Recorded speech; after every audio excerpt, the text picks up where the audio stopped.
तरफ देश में आम लोकसभा चुनाव होने का समय आ गया, जबकि दूसरी तरफ किसान आंदोलन ने सत्ता की धड़कनों को तेज कर दिया है। एक एक सीट पर भाजपा जीत की रणनीति बनाकर 370 सीटों की जीत का दावा पेश करने लगी है, तो कांग्रेस भी एसी कमरों की राजनीति से बाहर आकर सड़कों पर आमजन के मुद्दों के साथ भिड़ंत के मूड में दिखाई दे रही है। हरियाणा की 10 लोकसभा की सीटों में से इस बार सबकी नजर सोनीपत और रोहतक सीटों पर लगी हुई है। जाट बाहुल्य सीट होते हुए भी सोनीपत में 2 बार और रोहतक में 1 बार कांग्रेस को भाजपा ने गैर जाट प्रत्याशियों के साथ जो झटका दिया था, उसको कांग्रेस भूल नहीं पा रही है। रणनीतिकार मानने लगे हैं कि सोनीपत में अगर कांग्रेस को अपना किला बचाना है तो गैर जाट को टिकट दे। बस इतनी भर संभावनाओं ने कई गैर जाटों को इस सीट पर चुनाव लड़ने का दावा पेश कर रहे हैं, जबकि कई नेताओं ने तो वाकई इन सीटों पर आकर अपना विस्तार करना शुरू कर दिया। रविवार को एक ऐसे ही कांग्रेसी नेता ने जगत महान न्यूज से बात करते हुए अपनी दावेदारी ठोकी। नमस्कार, आप देख रहे हैं जगत महान न्यूज। मैं सारिका। हरियाणा में या देश की बात करूं तो मैं थोड़े से दिनों के बाद लोकसभा के चुनाव की तारीखों का ऐलान होना है। इस ऐलान की तारीखों को लेकर सबकी धड़कनें बढ़ गई हैं। हरियाणा में भी 10 सीटों पर लोकसभा का जो चुनाव होना है, उन 10 सीटों पर भारतीय जनता पार्टी अपना हैट्रिक बनाने के लिए पूरी तरह से एक्शन मूड में आ गई है और भारतीय जनता पार्टी का मुकाबला करने के लिए कांग्रेस भी इन दिनों सड़कों पे निकली हुई है। ऐसा सुनते हैं हम और देखते भी आए हैं, जो पार्टी एसी कमरों में बैठ के राजनीति करती थी वो आज सड़कों पे है, और जो सड़कों पे होती थी कभी वो ठंडे कमरों में एसी कमरों में बैठकर 370 का दावा करते हैं।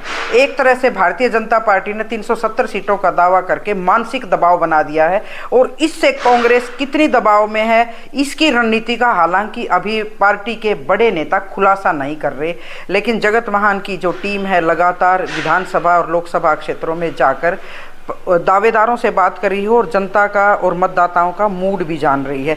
एक ऐसी ही सीट 10 जो सीट है उनमें से एक सोनीपत रोहतक की सीट भी है जो इन दिनों बहुत हॉट है। भारतीय जनता पार्टी हर हाल में इन दोनों सीटों पर प्रतिपक्ष के नेता भूपेंद्र हुड्डा को घेरने की तैयारी में है, क्योंकि सोनीपत की सीट पर भूपेंद्र हुड्डा को खुद हार का सामना करना पड़ा, और वो भी रमेश कौशिक जैसे सरीके जो भारतीय जनता पार्टी के कार्यकर्ता के तौर पर ही थे, हालांकि वो पहले भी कांग्रेस में थे। तो इस बार यूं लगता है हर आदमी के दिमाग में एक बात चली हुई है कि सोनीपत जब भूपेंद्र हुड्डा हार सकते हैं तो और कौन ऐसा दावेदार हो सकता है जो इस सीट को निकाल सके। रोहतक में भारतीय जनता पार्टी भूपेंद्र हुड्डा को घेरने की जो रणनीति बना रही है, रोज लगातार प्रतिदिन किसी न किसी कांग्रेसी नेता को अपनी पार्टी में शामिल कर रही है। और सिनेरियो एक ये भी सुनने में आया है कि सोनीपत लोकसभा सीट पे भले ही जातीय समीकरणों के हिसाब से इस सीट को निकालने की बात की जा रही हो, करीब 5.5 लाख मतदाता जाट हैं, लेकिन इसके बावजूद भी ऐसे एक हालात बने हुए हैं कि चर्चा ये है कि जाट की बजाय अगर गैर जाट को इस चुनावी मैदान में उतारा जाए तो ये सीट जीती जा सकती है। ये चर्चाएं हैं, संभावनाओं को बाजार गर्म है और लगातार दावेदार इस मैदान में आ रहे हैं। एक और दावेदार आए हैं, किशन लाल पंचाल। मैं तो हालांकि उनसे पहली बार मिलने जा रही हूँ, मेरी 2 दिन पहले उनसे बात हुई, तो वो आज गोहाना आए हुए थे, तो मैंने सोचा मैं अपने कैमरे पे पंचाल साहब से बात करूँ और मैं उनसे जानना चाहूँगी कि वो क्या सोच के इस सीट पर जीतने की रणनीति बनाते हैं और वो भूपेंद्र हुड्डा के कितने करीब हैं। मैं अभी उनसे आपसे बात करवाती हूँ। पंचाल साहब, सबसे पहले तो आप गोहाना आए हैं, स्वागत है। धन्यवाद मैम।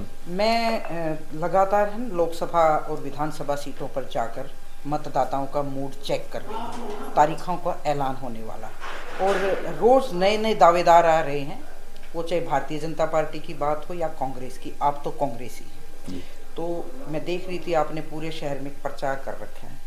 आपने जो दावेदारी जताई है वो क्या है, क्या रणनीति और क्या सोच के आपने यहाँ सोनीपत लोकसभा में दावेदारी जताई है? देखिए मैम, मैं आपको बताना चाहूँगा कि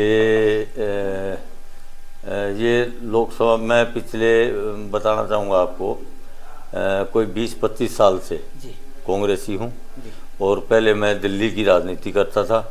उसके बाद में मैं सही बात तो आपको बताना चाहूँगा कि हरियाणा एक मेरी जन्मभूमि है, तो दिल्ली को छोड़ के आज से कोई 6-6.5 साल पहले मैं जी हरियाणा के अंदर आ गया राजनीति करने के लिए। और मैं पेशे से, राजनीति मेरा पेशा नहीं था, ठीक है, मैं पेशे से व्यापारी हूँ, मेरी इंडस्ट्री है, इंडस्ट्रियलिस्ट हूँ, छोटी मोटी मैं इंडस्ट्री चलाता हूँ। ठीक है, उसके बाद मैं बिल्कुल अपने परिवार को और अपने बच्चों को सेट करके बिजनेस में सबको डायरेक्टर बना के उनकी जिम्मेवारी सौंप के, और मैं फुल टाइम 6-6.5 साल से हरियाणा के अंदर राजनीति कर रहा हूँ। और यहाँ ये मेरी जन्मभूमि हरियाणा, मेरा रोहत गांव है, जन्मभूमि होने के कारण ही मैंने विचार किया कि भाई क्यों नहीं अपनी मातृभूमि की सेवा की जाए। तो इस करके मैं अभी कांग्रेस पार्टी में लगातार काम कर रहा हूँ। और जो ना मैं कोई बाहर का उम्मीदवार नहीं हूँ या बाहर का कोई कार्यकर्ता नहीं हूँ। लोकसभा क्षेत्र के मान लिया आपको है, हाँ जी, ये कोई इसमें शक नहीं है जी। मेरा सवाल ये है पंचाल साहब सीधा सा कि 2014 और 19 में जी जो भारतीय जनता पार्टी के प्रत्याशी थे रमेश कौशिक, उन्होंने भूपेंद्र हुड्डा जैसे श्री के नेता को लाखों वोटों से हरा। तो आपको क्यों लगता है कि आप इस सीट पे अपना दावा जता रहे हैं? क्यों लगता है आपको कि आप ही जीत सकते हैं? देखिए, मैं थोड़ा सा इसमें आपको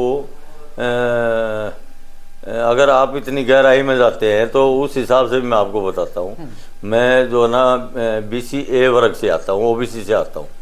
तो ये सीट पे जो है ना, आप देखो, आप चलो राई में हमारा OBC समाज बहुत ज़्यादा है, सोनीपत में हमारा बहुत ज़्यादा है, गोहाना में हमारा OBC समाज बहुत ज़्यादा है। कुल मिला के बताओ मुझे। कुल मिला के 34% वोट तो खाली BCA की है। ओके। और 12% वोट यहाँ पे BCB की है जी। उसके बाद में जाट समाज की भी बहुत 5 लाख से ज़्यादा 5 लाख से ज़्यादा वोट यहाँ पे है जी। तो ये मैं आपको बता देता हूँ, अब की बार जो राहुल गांधी ने जो बीड़ा उठाया, राहुल गांधी ने बीड़ा उठाया कि भाई हम BCA को भी जगह देंगे। क्यों? आप कुरुक्षेत्र साइड में चले जाओ तो उधर BCB को टिकट मिलती है हमेशा, और आप उधर फरीदाबाद साइड चले जाओ तो वहाँ से हमेशा गुजर समाज से लड़ते हैं। आप भीरवाटी में चले जाओ, वहाँ से यादव समाज के लोग लड़ते हैं। तो अभी इन्होंने 2 सीट हमारी BCA के लिए छाटी है, एक तो हिसार और एक सोनीपत। अच्छा। हिसार और सोनीपत में अभी BCA वर्ग में हम आते हैं, तो अब या तो वहां से देंगे या सोनीपत से देंगे। कुल मिला के ये बात होगी कि कांग्रेस को भी भारतीय जनता पार्टी का अगर मुकाबला करना है, ये सीट निकालनी है, तो सोशल इंजीनियरिंग फार्मूले पे आ गई है कांग्रेस। सोशल इंजीनियरिंग फार्मूला इन्होंने देखो BCA को आगे लेकर आना पड़ेगा, मैं आपको बताऊं। लेकिन आज के टाइम में मैं वर्तमान की बात करूं तो BC हो या OBC हो, मैक्सिमम जो कांग्रेस का एक ट्रेडिशनल वोटर होता था वो भाजपा में कन्वर्ट हो चुका है। 10 साल से भारतीय जनता पार्टी ने अपना भरोसा इन लोगों के अंदर स्थापित किया, तो उस भरोसे का जो स्थापित हो चुका, कांग्रेस उससे कैसे मुकाबला करेगी? देखिए, वो स्थापित नहीं है मैम, मैं आपको बताना चाहूँगा ना, वही बात मैं आपको कह रहा था। कुछ लगभग 2012 से जो आपने देखा होगा किसान आंदोलन हुआ था, जाट आरक्षण हुआ था, मैं सीधे वर्ड में आपको बताऊंगा। 2016 में तो उसके बाद में क्या हुआ कि ये जाति पाति का जहर घोल दिया गया। जाति पाति का जहर घोलने के बाद में यहाँ पे नॉन जाट जितने भी थे वो जाट कैंडिडेट को वोट नहीं चढ़े। आप देख भी रहे होंगे यहाँ कितनी बार रमेश कौशिक जीते और कितनी बार लगातार कांग्रेस हारती जा रही है। अब मैं आपको बताऊंगा, जो हमारे समीकरण बनते हैं, अगर हमारे OBC समझिए नहीं भाई मुझे ही टिकट मिले, अगर किसी BC ये भी पक्का है कि BCA को ही टिकट यहाँ से मिलेगी, BCB को तो 3-4 टिकटें भाई जैसे मैंने बताया हिरवाटी से या फरीदाबाद साइड से और आपका उधर कुरुक्षेत्र साइड से इनको मिल जाता है।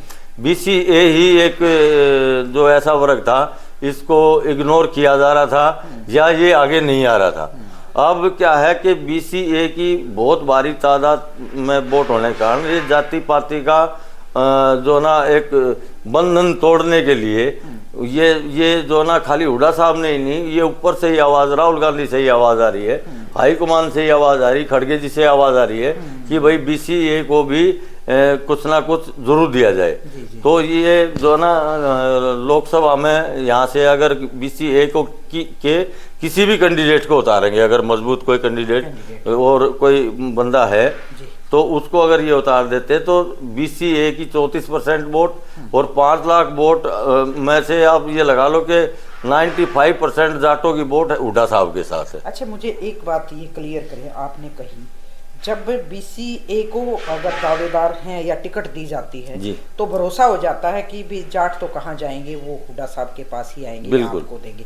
लेकिन जब जाट को टिकट मिलती है, अगर हम मतलब मैं किसी विशेष जाति पर टिप्पणी नहीं कर रही, एक सोशल इंजीनियरिंग फार्मूले के तहत एक बात है, तो जब उनको मिलती है, हुड्डा साहब को मिली तब नहीं थी, तो ये जो एक सीमा हो गई है, मतलब बीच में खाई सी हो गई, तो ये पॉलिटिकल लोग इसको मिटने नहीं दे रहे जी।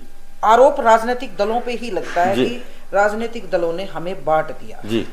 देखिए, ये खाई तो मैडम जो आपने बात करी ना, ये खाई तो खुद हाई कमान ने और हुड्डा साहब ने इस खाई को आटना पड़ेगा। OBC को भी अगर ये लेकर के आते ना बीच में, तो ये खाई अपने आप ऑटोमेटिक मिट जाएगी। और ये जो तबका एक ही बात से नाराज है, मैं सोशल वर्कर भी काफ़ी टाइम से रहा और OBC की जो लड़ाई लोग लड़ते रहे उनके साथ भी मैं कंधे से कंधे मिला के काम करता रहा। एक ये बहुत बड़ा फार्मूला बैठा करने के लिए इन्होंने बोला था, इन्होंने अपना आंदोलन खत्म कर दिया था। उसमें आप 750 किसानों की लगभग शहीद हुए थे, शहादत दी थी, और बहुत लोगों के बेचारे गरीब किसानों के घर बर्बाद हो गए, उनके घर में कोई कमाने वाला नहीं रहा, उनके बच्चों की कोई शादी करने वाला नहीं रहा। तो अब ये जो है ना, उनकी शहादत भी हुई और इतना देश को लॉस भी हुआ, तो ये अब आंदोलन नहीं कर रहे। ये तो ये करे भाई, जो तो आपने हमारी मांगों के लिए हमारे को आश्वासन दिया था वो मांगे हमारी पूरी कर दो। हम आंदोलन नहीं कर रहे, हम किसी के साथ लड़ नहीं रहे। अभी आप देखो किसान के साथ कितनी जाती हो रही है। एक 22 साल का युवा, उसके माँ बाप पर, उसके परिवार पर, उसके रिश्तेदारों के ऊपर क्या बीतेगी। 22 साल का युवा आमने सामने गोली से मार दिया बॉर्डर के ऊपर। तो ये तो बड़ी एक देश का दुर्भाग्य ही हम बोल सकते हैं। क्या गुजारिश करेंगे सरकार को इस आंदोलन के रास्ता, जो टकराव ना हो, एक बीच का रास्ता नहीं? मैं जो सरकार से यही एक प्रार्थना भी करता हूँ और ये एक देश हित की मैं बात करता हूँ कि किसान जो एक बेचारा, जो मोदी जी कहते थे कि भाई खाद का, बीज का, पानी का, इसका उसका, जितने भी किसान के खर्चे हैं उसके 50% हम इसको कमाई देंगे। आज इन्होंने खाद देख लो, खाद पहले 400 रुपये का, तकरीबन 300-400 रुपये का मिलता था, 400 कुछ रुपये की शायद बोरी मिलती थी। आज उसका 10 किलो वेट घटा दिया और 1200-1250 रुपये का खाद भी मिला है। पानी महंगा होता जा रहा है, बिजली के बिल महंगे होते जा रहे हैं। अब किसान की बेचारे की किसान को कीमत तो पड़ती है 2500 और जो ना MSP मिलती है 2000। तो ये तो किसान के लिए बहुत घाटे की बात है ना जी। किसान एक दुनिया का पेट पालता है। अभी हमारे जैसे, मैं पांचाल बिरादरी से आता हूँ, हम इनका लोहे का काम करते हैं। जांगड़ा बिरादरी से आते हैं, इनका लकड़ी का काम करते हैं। बिल्कुल सबके काम बटे हुए हैं। कोई नाई का काम करता है, कोई कुम्हार का काम करता है, तो कोई सुनार का काम करता है। किसानी से तो पूरा देश चला हुआ है। अगर किसान को ये लोग बर्बाद कर देंगे और किसान के पल्ले अगर कुछ नहीं पड़ेगा तो मजदूरी कहाँ से मिलेगी? मजदूरी नहीं होगी तो देश ये देखो ना, आप हजारों लाखों करोड़ रुपए लेकर के ये लोग भाग गए और कुछ लोगों को, ये बड़े बड़े उद्योगपतियों को ये अपना कर्ज माफी कर रहे हैं। और किसान बेचारा जो दुनिया को अनाज पैदा कर करके और सर्दी गर्मी ना देख करके एक तपस्या करके, और जो पैदा करता है उसकी बेचारे की मजदूरी नहीं मिल रही। आप ये देखो, आज मजदूर कम से कम 500 रुपये का मिलता है, तो किसान की मजदूरी अपने घर में जाके देखो, जो किसान अपने घर के परिवार को लगा के रखता है तो 100 रुपये भी मेंबर उसको महीने पर डे के नहीं मिलते। तो किसान की कोई गलती नहीं है, किसान को किसान का हक दे। देखो, किसानी से हम भी जुड़े हुए हैं, सब किसानी से जुड़े हुए। किसानी से हर 36 बिरादरी को किसानी से रोटी मिलती है। किसान संपन्न होगा तो सारा देश संपन्न होगा। किसान अगर संपन्न नहीं होगा तो ये देश गुलामी के कगार पे जा सकता है। तो ये थे जो किशन लाल पांचाल। अनेक मुद्दों पे इन्होंने अपनी खुलकर अपनी बात रखी और इनका दावा है कि जो सोनीपत लोकसभा की सीट है वो इस फार्मूले से निकल सकती है और इस वर्ग को भी हकदारी, कांग्रेस हो या मतलब राजनीतिक दलों को इनके जो बिरादरी का हक है वो देना चाहिए। देखते हैं आने वाले समय में अब इनकी दावेदारी कितनी पुख्ता होती है और कांग्रेस इनको कैसे मौका देती है। गोहाना से सारिका की रिपोर्ट। नमस्कार।